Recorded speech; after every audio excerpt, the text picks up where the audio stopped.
Lundi 15 avril, 6 salariés se retrouvent contre France Télévisions devant les prud'hommes de Montpellier. Le 15 avril est aussi une journée de grève pour les salariés de France 3 Languedoc-Roussillon, un mouvement suivi à plus de 93%. Avec les salariés de Montpellier devant les prud'hommes, des délégations de Nîmes, Perpignan, mais aussi de Toulouse et du collectif CDD de Midi-Pyrénées, présents pour soutenir et accompagner leurs collègues. Des collègues passablement indignés par la façon dont France 3 les traite. Avril, mai, juin dernier, en 2012, je bosse entre 28 et 30 jours par mois. À partir du 1er juillet, 0, 3 jours, 7 jours. En gros, en moyenne, on peut dire que je bosse une semaine par mois, ce qui est absolument insuffisant pour vivre.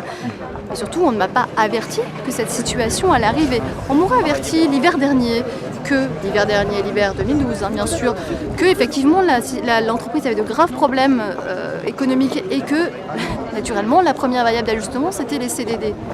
Bah ok, peut-être que j'aurais essayé de me retourner. Par exemple, il y avait un poste de relations presse à l'INRAP, à Nîmes, sur lequel j'aurais pu postuler. Là, du jour au lendemain, plus de contrat, à tel point que j'ai cru que j'avais fait une bêtise.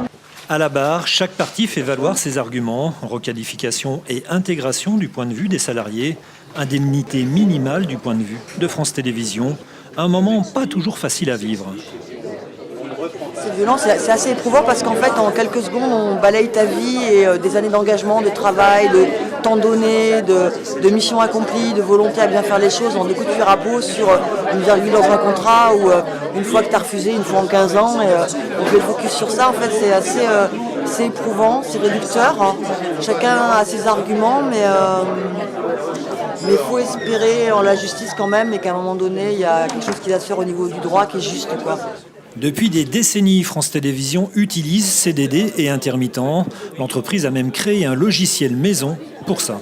Cette entreprise qui, avec un logiciel, crée un réservoir de disponibilité et de techniciens et de journalistes dans lequel on puise en fonction des besoins, sans considération pour le droit du travail, si ce n'est que de tout temps, la mesure du risque judiciaire a été, hélas, réaliste, puisque les condamnations sur ce terrain-là sont nombreuses, mais elles ne sont pas cher payées.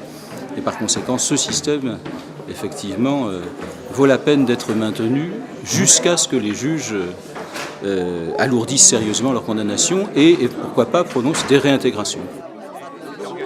Mais pour l'instant, l'entreprise licencie. Et elle le fait dans des conditions que dénoncent les représentants des personnels, car malgré un accord sur l'emploi qui prévoit une priorité d'embauche de ses salariés dits historiques, malgré une règle de priorité des contrats CDD à leur bénéfice, ils se retrouvent exclus de l'entreprise.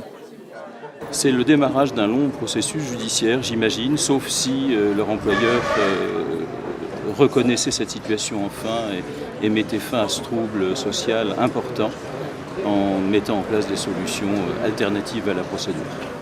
Oui, France Télévisions subit de fortes baisses de ses ressources publiques et publicitaires, mais l'entreprise ne peut continuer ainsi. Elle a les moyens de proposer des solutions humaines acceptables par chacun. Il s'agit avant tout d'une affaire de volonté. Le jugement est mis en délibéré le 23 septembre. L'avocat de l'entreprise n'a pas souhaité nous répondre.